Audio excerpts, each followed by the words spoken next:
Il a été directeur de cabinet du chef de l'État, il a été ministre de la Culture. Abdoul Aziz Mbaye, c'est également le nom d'un professeur en électronique et spécialiste de marketing politique, membre fondateur de l'APR. Mesdames et messieurs, bienvenue dans ce nouveau numéro d'entretien. Monsieur Mbaye, bonjour. Bonjour. En plus de ce que je viens d'énumérer, vous êtes également diplomate de carrière, mais également fonctionnaire scientifique. Ça fait quoi d'avoir un CV aussi long que le bras? Mais c'est simplement le hasard des choses qui a fait que j'ai progressé de scientifique. Moi, je suis physicien de formation et en fait, je le reste dans l'âme. Et que j'ai travaillé dans une grande administration qui est l'administration française et l'administration aussi de l'Union européenne. Et quand on travaille dans une administration, il vaut mieux maîtriser 3 types de connaissances. D'abord, la politique internationale. Deuxièmement, l'économie. Et troisièmement, la gestion publique. Voilà des compléments que j'ai apportés à ma formation qui m'ont permis d'aborder des métiers très différents, de scientifique à spécialiste de la politique industrielle et de la politique de compétitivité en Europe, et aussi à diplomate comme conseiller politique et économique en Afrique du Sud, qui a contribué à beaucoup d'activités là-bas, notamment la négociation des accords de commerce entre l'Afrique du Sud et l'Union européenne dans les années 2000. Et enfin, diplomate politique parce que ambassadeur de l'Union européenne dans tout le Pacifique. J'ai occupé mon dernier poste, c'est l'ambassadeur régional de l'Union européenne dans le Pacifique, avant de venir au Sénégal en 2012, appuyer le président Macky Sall, avec qui j'entretiens une relation d'amitié depuis très longtemps. Justement, votre parcours vous a mené dans le gouvernement de Macky Sall, directeur de cabinet premier, directeur de cabinet du chef de l'État, également ministre de la Culture. Qu'est-ce que vous gardez aujourd'hui de votre passage du gouvernement de Macky Sall? Mais je garde une très belle expérience. Vous savez, le jour où j'ai quitté mon poste d'ambassadeur régional de l'Union européenne pour venir, j'ai demandé au président d'appeler mon patron, à l'époque qui était Madame Ashton. Et Madame Ashton m'a dit encore une nouvelle et bonne expérience, vous allez voir, appréciez-le, servez votre pays, aidez-le à avancer. Et ça, c'est ce que j'étais venu faire. Je crois que le poste de directeur de cabinet, c'est bon de le faire une période pour installer le président, l'aider à mettre les premières procédures de gestion de la présidence, regarder comment améliorer les choses telles qu'elles se faisaient là-bas, et ensuite passer à autre chose. Je suis passé au ministère de la Culture avec bonheur, et ensuite j'ai quitté le gouvernement. On quitte toujours un gouvernement, et je suis allé faire autre chose. Je suis retourné faire mon métier à Bruxelles pour m'occuper d'une conférence, d'un sommet entre l'Europe et l'Afrique sur un problème du moment, sur un problème important qui est la migration. J'étais parmi les 3 ambassadeurs désignés par l'Union européenne pour organiser ce sommet, à la fois en termes d'organisation, mais en termes de contenu aussi et de décisions politiques. Et ce sommet s'est tenu en novembre 2015 à La Valette, réunissant 28 États européens, chefs d'État et de gouvernement européens, et 35 chefs d'État et de gouvernement africains, dont d'ailleurs le président Sall, et qui a été très bien reçu là-bas et qui a eu un très grand succès là-bas. Donc, après avoir fini ça, je me suis dit, il me reste 5 ans de carrière à faire, que fais-je? J'ai décidé, en novembre dernier, d'arrêter ma carrière à l'Union européenne pour consacrer les années de vigueur qui me restent dans ma vie au Sénégal, à la construction du Sénégal, et à accompagner le Sénégal. C'est le Sénégal qui est mon centre d'intérêt. Et je trouve que comment on le sert actuellement, les politiques qui le servent actuellement sont des bonnes politiques. C'est pour ça que j'y adhère. Moi, j'ai dit en 2012 quelque chose que peut-être les gens n'ont pas remarqué. Dans ma carrière de diplomate qui a vu énormément de plans nationaux de développement en Afrique et dans le Pacifique, c'était la première fois quand le président a présenté le Yoonu Yokkute aux Sénégalais qu'on voyait quelqu'un qui est allé sur le terrain, faire un diagnostic sur le terrain avec les populations, identifier les problèmes avec les populations, identifier les solutions idoines avec les populations et venir proposer un programme cohérent qui était le Yoonu Yokkute.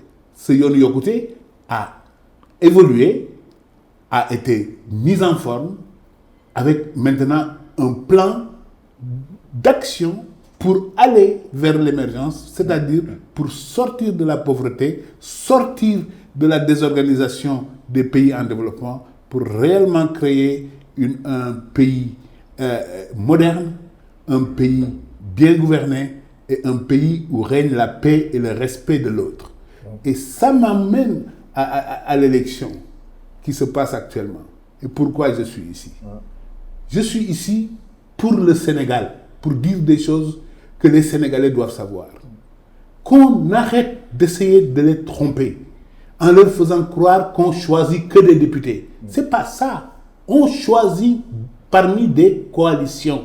Vous savez, avec 300 partis dans ce pays, dans ce mélange important, coalescent des coalitions qui permettent de regrouper les gens selon leur affinité. Mais 47 représentants d'idéologie, c'est-à-dire 47 coalitions, ces gens doivent venir avec des programmes, dire aux Sénégalais ce qu'ils doivent faire, ce qu'ils vont faire pour les Sénégalais s'ils étaient élus à l'Assemblée nationale. Parce que le jour où ils seront élus, si l'opposition, par exemple, devenait majoritaire, sachez que le même jour, ils allaient demander le poste de Premier ministre au président.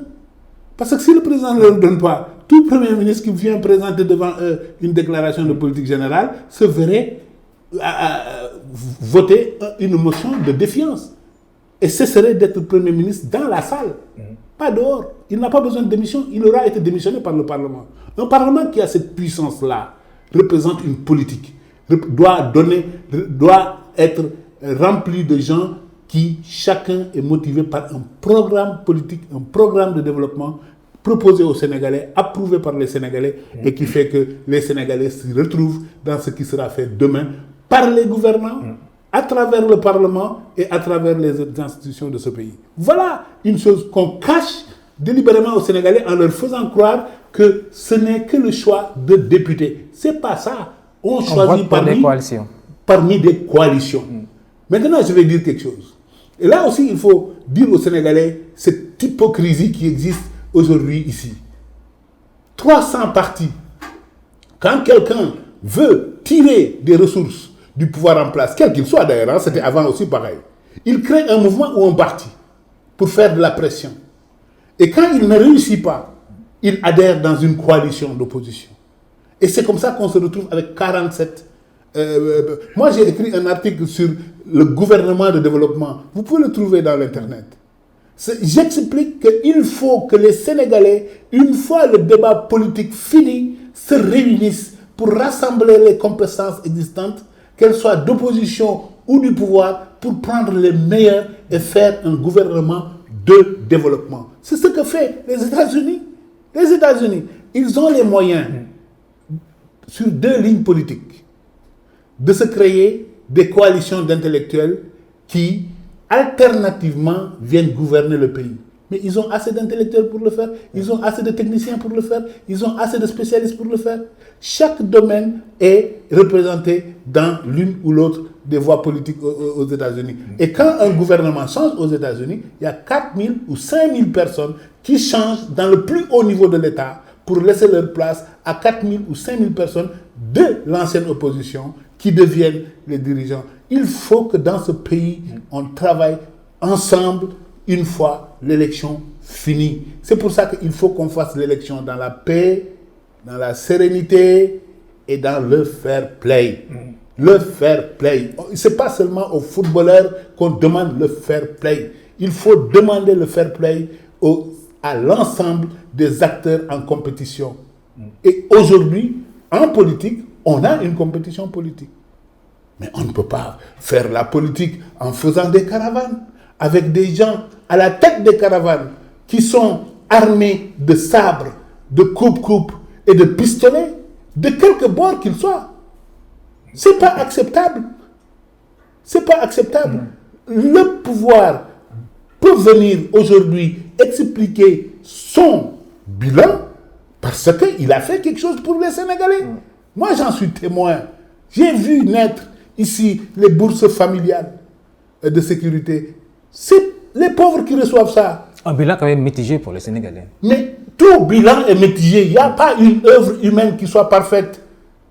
Mais dans ce pays, quand on l'a fait au Brésil, les bourses de sécurité familiale, les gens ont applaudi au niveau international Lula.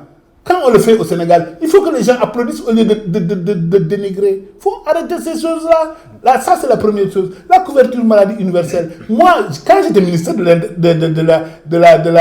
la culture, d'ailleurs, je me suis rendu compte que les artistes étaient tous dans des vies précaires. Personne ne s'occupait d'eux. Aujourd'hui, avec la couverture maladie universelle, aujourd'hui, on peut leur procurer, par exemple, une couverture qui leur permet d'être soignés quand ils sont malades.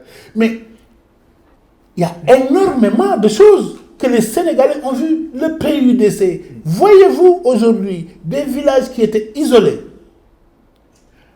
des villages qui étaient enclavés, sont désenclavés et ont rompu leur isolement.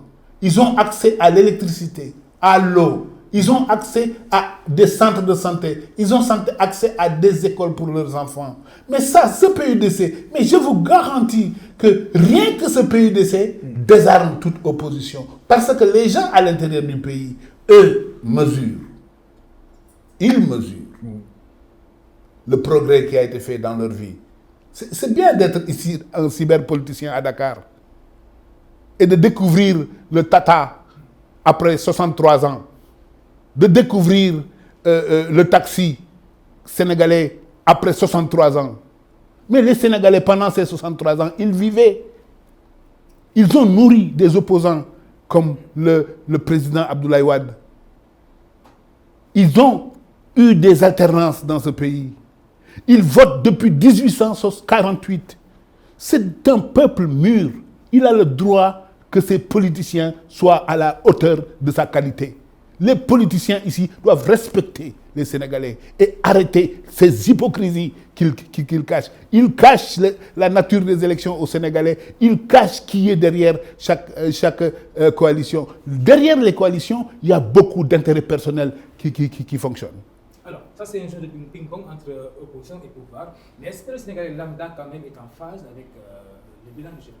On parlait de PUDC entre autres. Mais j'espère qu'il y ait des Sénégalais qui ne soient pas d'accord avec le président du Sénégal. Sinon, ce serait une dictature. On n'est pas en dictature. Il y a des Sénégalais qui ne sont pas pour le président Macky Sall. Je suis pour lui. Mais il y a énormément de Sénégalais qui ne le sont peut-être pas. Mais l'essentiel, c'est de se rappeler quand même que 65,9% des Sénégalais l'ont élu président. Et ont renvoyé le président Abdoulaye Wade, qui aujourd'hui est l'ancien président le mieux traité de l'histoire du Sénégal. Il n'y a pas quelques semaines, lui et sa femme ont reçu 2 très belles Mercedes, toutes neuves, là où ils sont. Il ne dit pas ça aux gens. Il cache les bénéfices qu'il tire aujourd'hui de son statut d'ancien président, qu'il n'a pas donné, bénéfices qu'il n'a pas donné à son prédécesseur. Abdou Diouf n'a pas reçu ces choses-là de lui.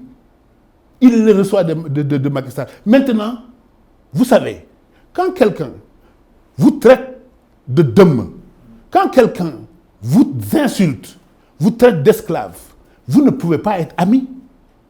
Ça existe. Man, comment traiter non, douma sa xarit. Si Macky Sall, aujourd'hui, le président Macky Sall et le président Abdoulaye Wade ne sont pas des amis aujourd'hui, ci Abdoulaye Wade là. Moi, Mac, moi, on ne traite pas les gens comme il a traité Macky Sall. Et ça, je le dis en tant que Sénégalais. Il est rancunier, le chef de l'État? Hein? Il est rancunier? Non, pas du tout. S'il était rancunier, je vous ai dit comment il donne le meilleur traitement prévu par la loi, le meilleur que tout président, ancien président du Sénégal ait jamais reçu. Et à Abdoulaye Wade. Mais je ne crois pas qu'il soit rancunier. Il est un être humain fait de chair et de sang comme vous et moi. Comme vous et moi. Arrêtons de demander aux gens ce qu'on n'est pas capable de donner soi-même. OK? il n'y a personne au Sénégal qui accepterait que quelqu'un d'autre prenne son enfant et le mette sur sa tête en disant que moi le gagne. Abdoulaye Wade passe son temps à se battre pour son fils. Il est là pour son fils. Il veut une victoire majoritaire au Parlement pour son fils. Il veut une victoire pour l'amnistier. Il veut une victoire pour le rendre capable d'être candidat aux prochaines élections. Il veut le mettre à la tête de l'État. C'est son envie.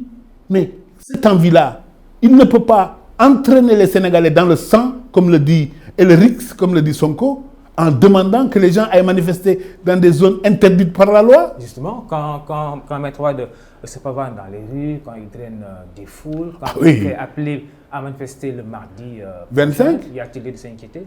Il y a lieu de s'inquiéter. Et c'est pour ça que moi, je suis ici. Je suis avec vous aujourd'hui pour tirer une sonnette d'alarme.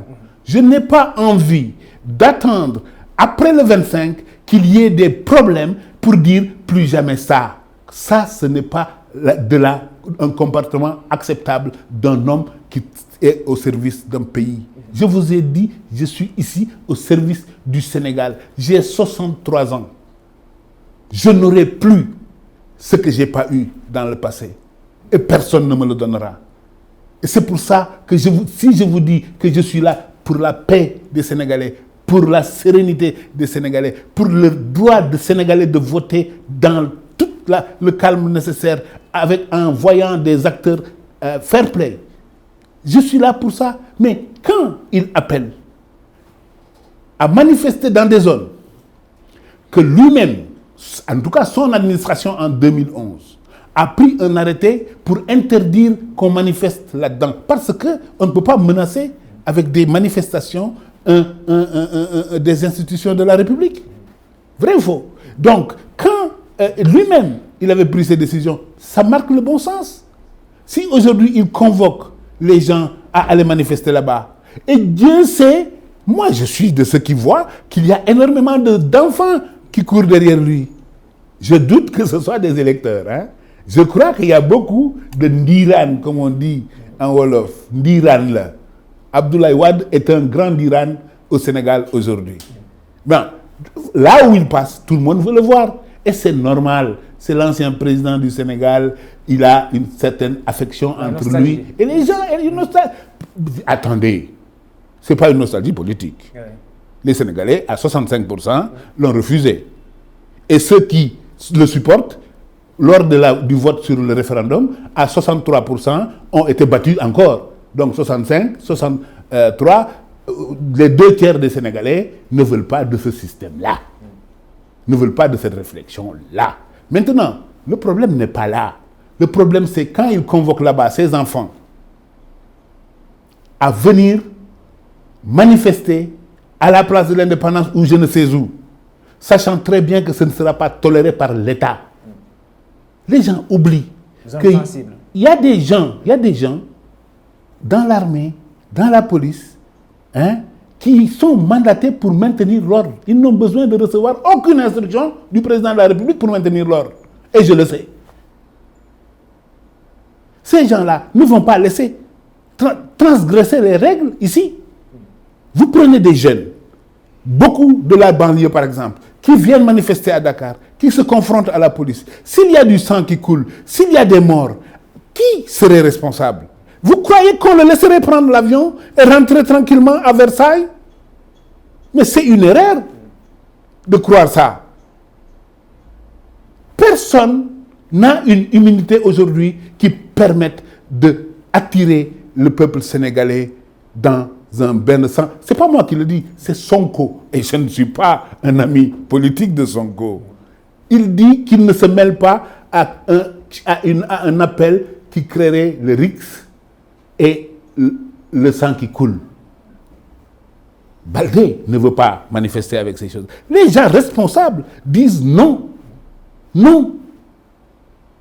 Parce qu'on doit dire oui à la sérénité des Sénégalais, oui à la paix des Sénégalais. C'est ça qui est important.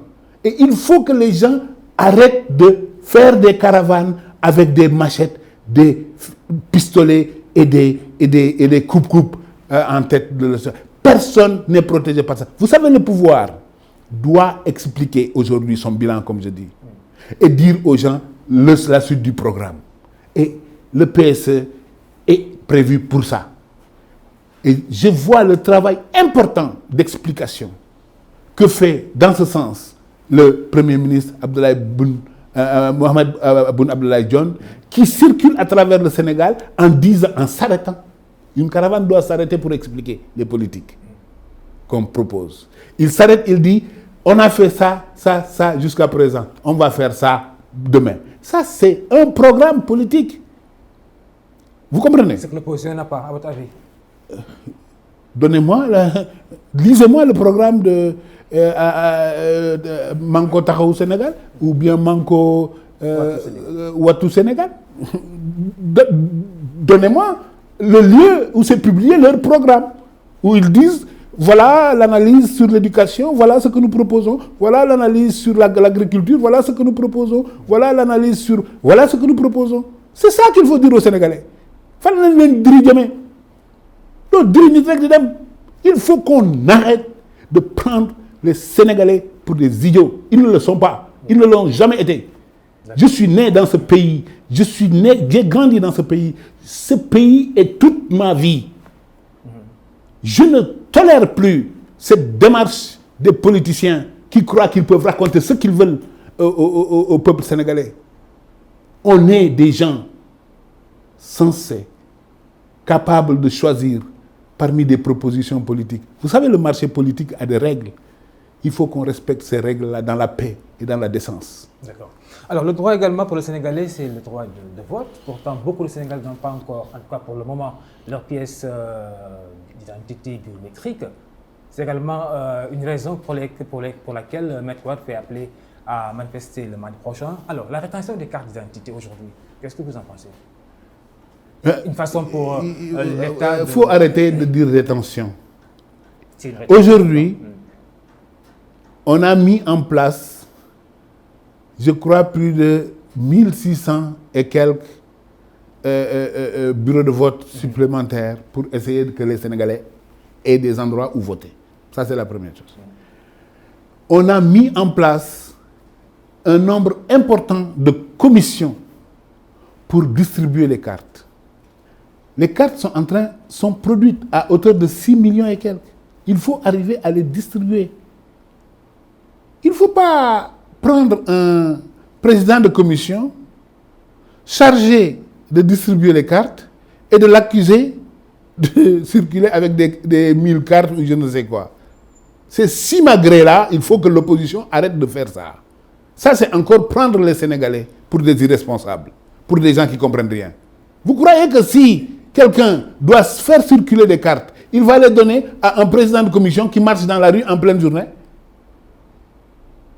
Vous croyez qu'un État, avec tous les moyens qu'il a, ne peut pas, s'il veut dissimuler quelque chose, faire autrement? Moi, je crois qu'il faut que les gens fassent appel au bon sens des Sénégalais et arrêtent de les prendre pour des moins que rien.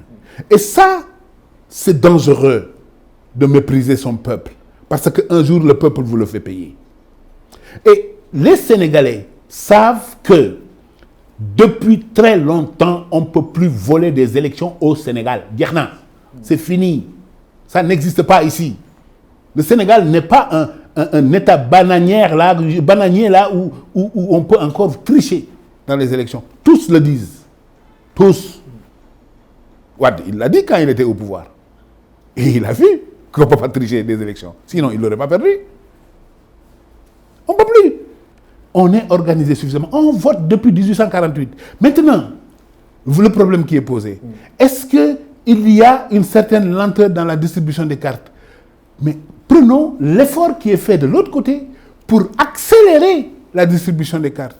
Et écoutez ce que dit le ministre de l'Intérieur.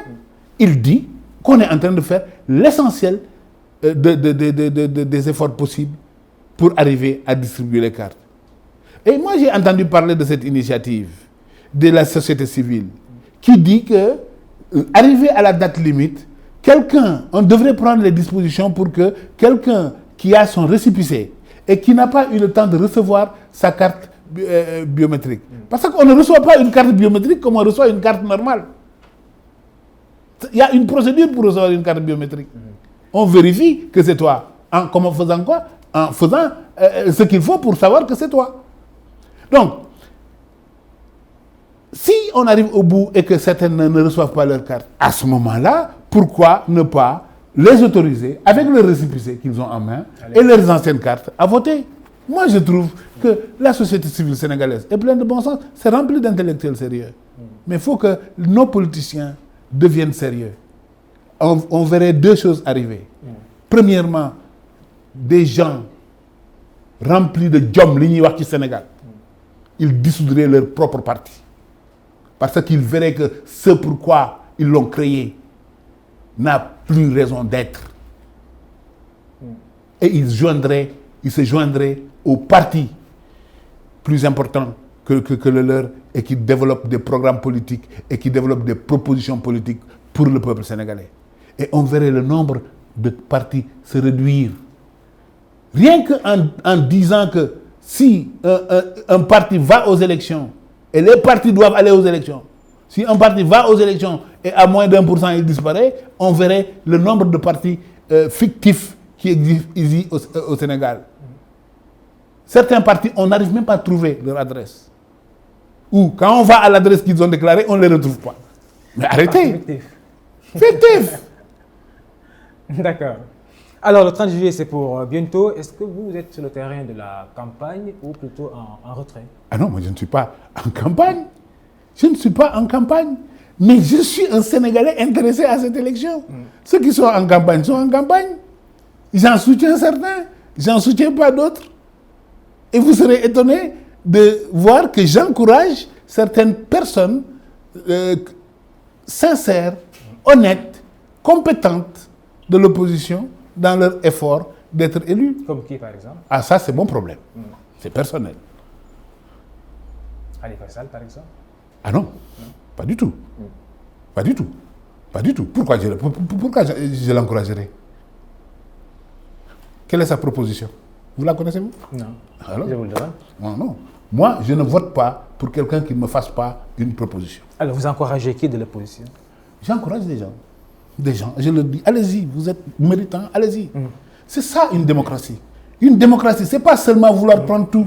Vous savez, quand on dit 65,9%, il y a donc 24,1% de l'autre côté. Mais ces gens-là, parmi ces gens-là, il n'y a que des gens bien aussi. Il y a aussi d'autres gens qui ne sont pas si excellents que ça, mais comme disent les Japonais. Mais je dis très honnêtement, il ne faut pas croire que c'est seulement dans son bord qu'il y a des bonnes gens. Il ne faut pas non plus croire que c'est seulement dans l'autre cas qu'il y a les mauvaises gens. Ça n'existe pas. Moi, je vous ai dit, je suis un physicien. D'abord, la physique, c'est l'observation. J'observe ce que les gens font. Je ne me canalise pas sur seulement ce qu'ils disent. Il y en a beaucoup qui ne font pas ce qu'ils disent. OK? Il y en a beaucoup qui prétendent. Et prétendre, c'est, vous lisez un grand titre, le programme de Ando Ouattou Sénégal, et non, Manko Ouattou Sénégal, et vous regardez dans le détail, il n'y a rien.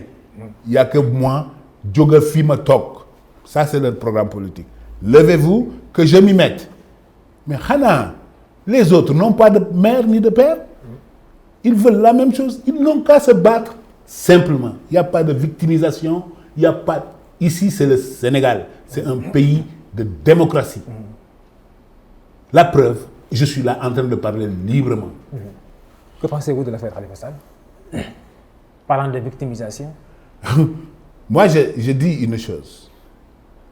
Et je l'ai écrit avant. Je l'ai dit dans une interview. Nul ne peut se prévaloir de ses propres turpitudes. Ça, c'est une règle de droit. Mais il faut y ajouter. Nul ne peut se prévaloir des turpitudes des autres. Si moi, j'arrive dans une mairie et je vois que de l'argent circule d'une manière anormale, parce qu'il y a des procédures financières et comptables ici au Sénégal, si l'argent tombe sur mon bureau, je ne le prends pas. Et si on insiste 3 mois, je ne le prends pas non plus. Parce que ce n'est pas régulier. Vous comprenez? Oui. Quand quelqu'un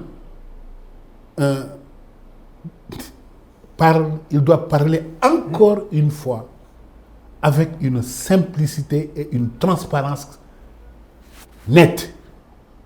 Ce que je dis là, je me l'applique, je l'applique à ceux qui soutiennent le président, je l'applique à tout le monde. Et il n'y a personne qui sera protégé ici en définitive. Retenez bien le mot en définitive. En définitive, personne ne sera protégé. C'est une règle d'or. C'est une règle politique.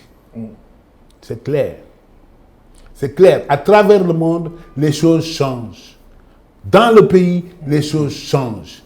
Ce qui fait qu'aujourd'hui, on ne vous demande pas de compte ne sera plus là demain. Et on vous demandera des comptes. Si vous ne me croyez pas, demandez à M. Karim Wade. Vous comprenez? Il faut faire des choses qui respectent les lois qui gouvernent ce pays qui s'appelle le Sénégal, qui est partagé par tous les Sénégalais. Donc il a fauté, Khalifa Sall. Moi, je ne suis pas juge pour dire qu'il a fauté. Mais je rappelle les règles et les principes de droit. Nul ne peut se prévaloir des turpitudes de ses prédécesseurs. Ça n'existe pas. D'accord.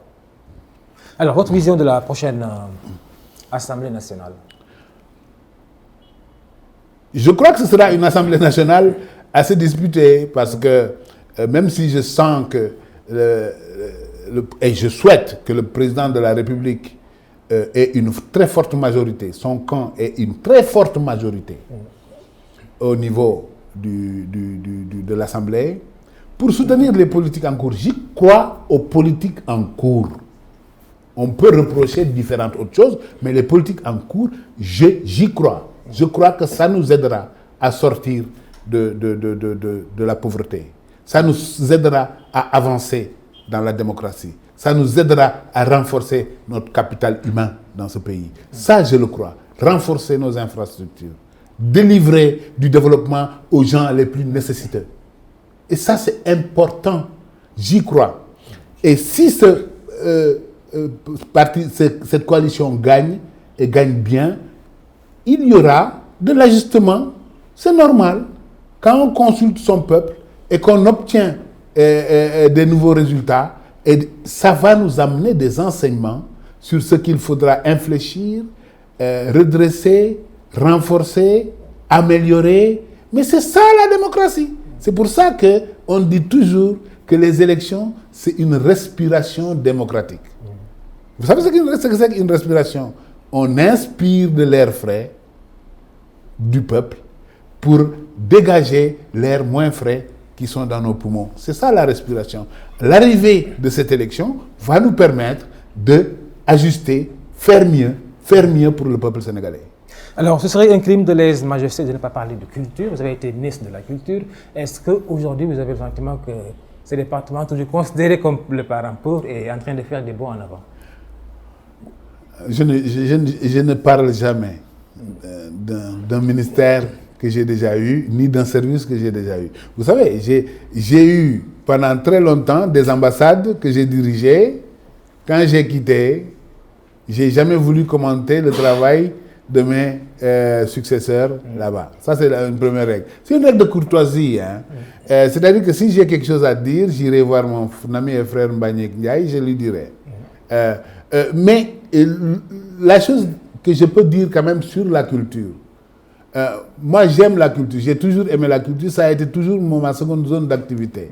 C'est dans ce sens que j'ai dirigé pendant 6 ans la fondation de Youssou Ndour au Sénégal, en faisant des activités sur la culture, en faisant des activités notamment pour la mise en place de ce qu'on appelle la SODAV aujourd'hui, c'est-à-dire le système de gestion par les acteurs de leurs droits d'auteur et droits voisins. La culture, c'est quelque chose qui est le fondement d'un pays. Il ne faut jamais laisser un bout de culture disparaître. Il faut aller dans toutes les régions, il faut égayer toutes les cultures, il faut qu'il y ait une ébullition culturelle tout le temps dans le pays. Ça génère des intellectuels de qualité, ça génère des hommes et des femmes de qualité, des gens qui savent ce qu'ils sont, d'où ils viennent, comment ils peuvent progresser dans l'avenir, quelles sont les armes pour avancer. Et ça, c'est la culture qui vous donne ça.